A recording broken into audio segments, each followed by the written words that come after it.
So here we go. Been called to this job. Let's see what we got. Turbo Max.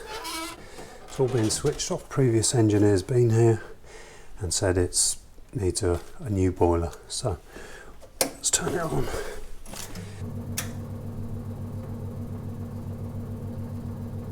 I can hear it trying to spark. While it's doing that, always like to check that we've got gas. Got gas here. So it's trying to fire up. I can hear it. Sound to me. It sounds to me like there's an interruption or an issue.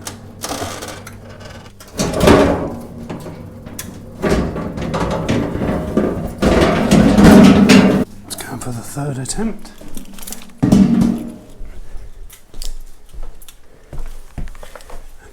Okay, and we got F28 come up. Take it from me, I know you can't see it. F28.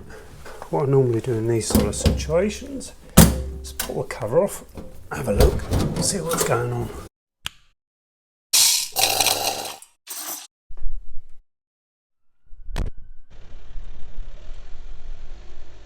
Let's go to work.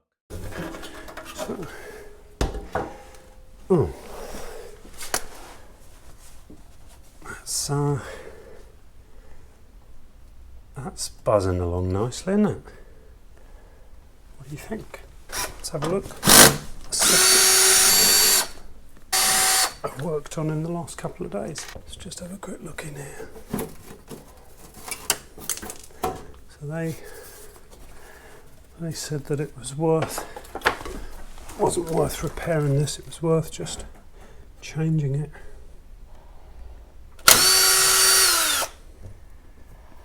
There's even a bug on it there. Let's see if we can suck out some of these. Let's give these a quick clean. Just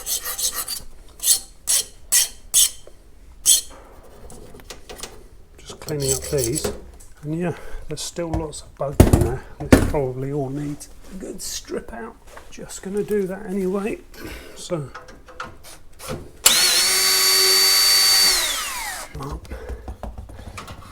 let's take this out.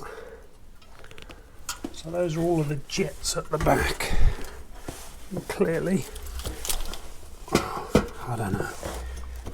It could be that this is blocked, but you'll never know unless you try it. Not really. But because we're all out, we can give this a quick clean here. Look at all of that coming out.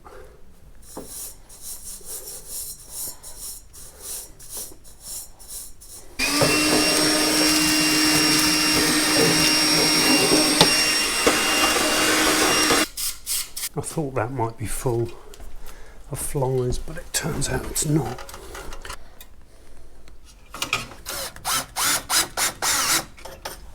So we'll just pop this back up here.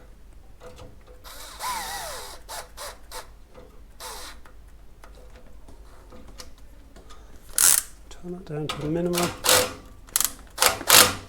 Okay. So I just turn it back on. Okay. Press the reset.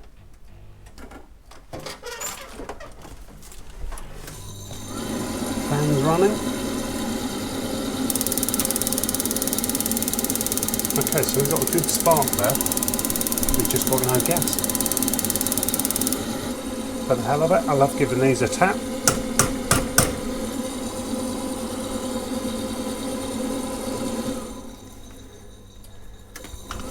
I've had it before where you can give these a tap. There you go. Giving it a tap, fires up.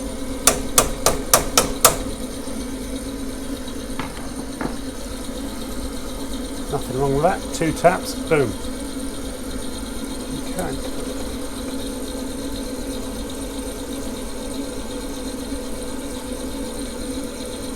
Okay, so we'll let it shut off and then we'll try and crank it back up. Just in case it doesn't want to go. So that's a new boiler you need. So the tenants had no hot water all over the weekend.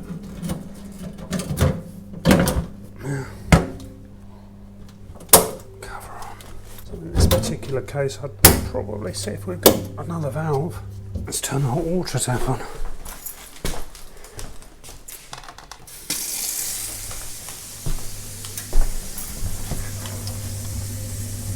Bingo. Still going nicely. Tenants, eh? Can't blame them. They had no hot water all weekend. Yep, hot water. You can clearly see that this hasn't been touched. And yeah, I can hear you all saying, God, it must be really, really close to a fence or something. The reality is, it's not. Plenty of access there. Near to anything really. So it just goes to show you sometimes lots of bugs. So I just had a quick chat with the customer and he's fine for me to replace. This is brand new, I've had it in my van a little while, so I'll warrant this. It's the same gas valve, so I'm going to swap it over. So I shouldn't really put that on the table. But there's a few more bees there. Clearly you need to isolate the gas. Put it off. So what intrigues me about this is whenever somebody says that you need a new boiler because of one component, there's a couple of cables there.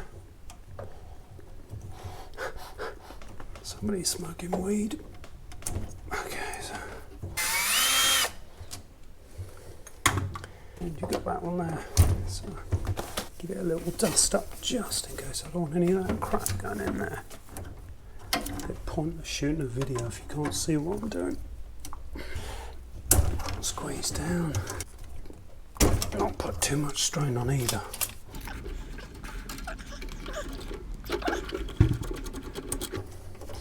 In these sort of situations where you've got an intermittent fault, it's just not worth it. So we always take the valve out and compare it. Clearly you don't want the bees in there, do you? And what I do also is I just double check, just for a bit of fun. See that in there?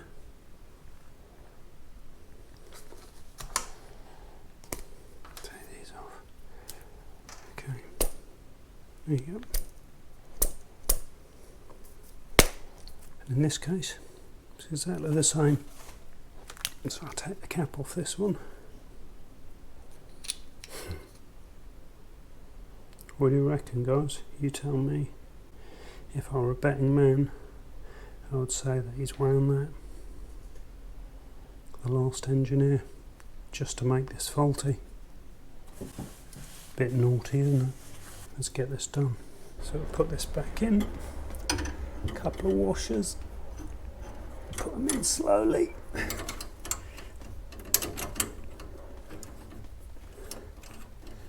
I've got plenty of these kind of washers in the van. I'm not going to show you all of the settings on this because otherwise I'm going to have everyone. So you should know how to set up one of these gas valves. And if you don't, look on the MIs on how you set that. Okay, cable's back on. I've got a feeling that the last engineers that came here wanted to get a new boiler out of this. So they just wrecked it, didn't they? Which is always nice, this Venturi.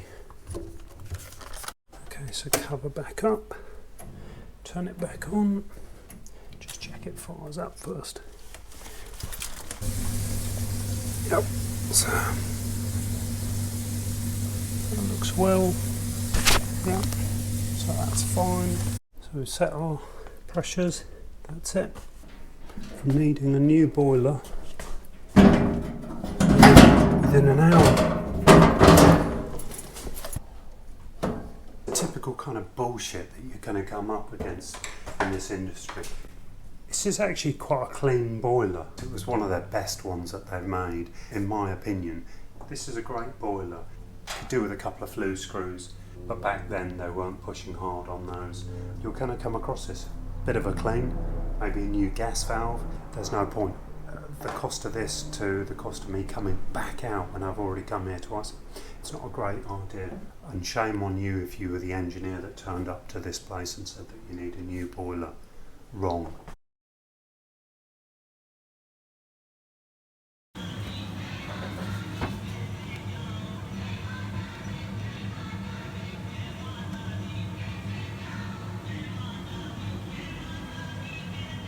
4 years ago I drove into here, like I'm doing now, and that manhole collapsed. My van ended up down there.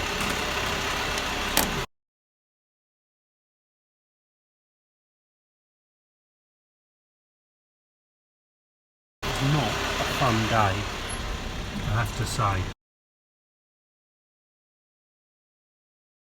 I'm going to dive right into this. New people within the industry can be a little bit like a roller coaster. I've been self-employed since I was 15. I left school very abruptly, let's say. I had no qualifications to fall back on. This job has a tendency to consistently keep you in the classroom. Just when you think they've got a grip on how to do these jobs, something else crops up, You're tested in a different way. For some people, that can be incredibly challenging.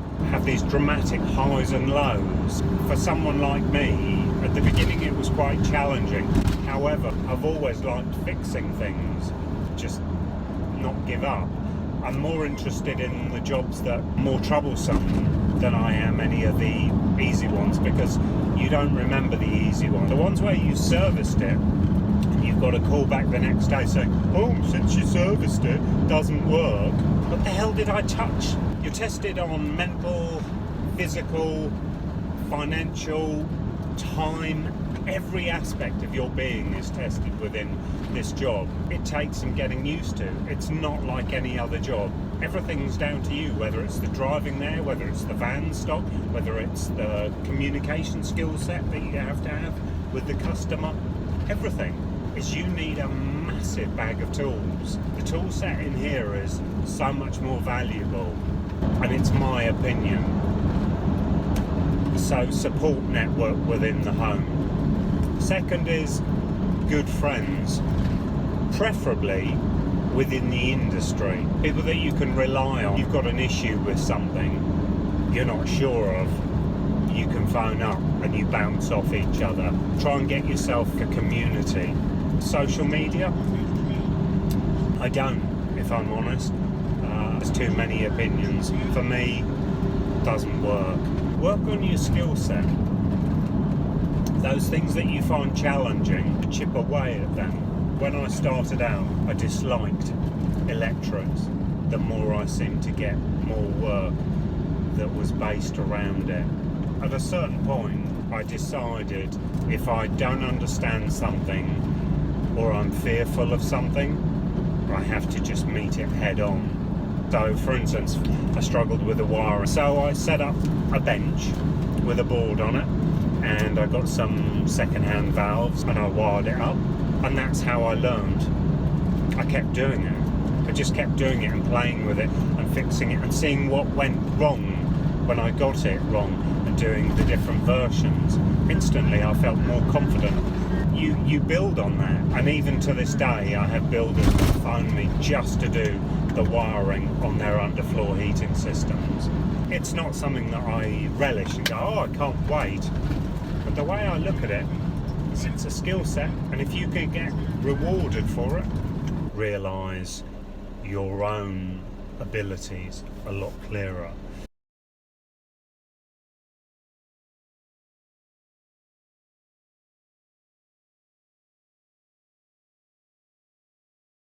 Boiler manufacturers, they're constantly bringing out new equipment. With this business, as I was saying, you'll get these highs and lows and these tests of your abilities, and with that, you know, some days you'll earn great money, other days you'll have no work. And it's this cycle that you have to get to grips with, because it never goes away. It's very, very infrequent that that a year passes, break in the amount of work. But I have to be honest and say, I like that. I like the fact that there's not always work. Gives me a chance to recharge, to do projects and things that I want to do. It's also important to, you know, have holidays, breaks, and recharge your battery. Just don't think that you're the only person that you're going through this particular rough patch. Everyone goes through it. And the point that I'm trying to make is that you should reach out.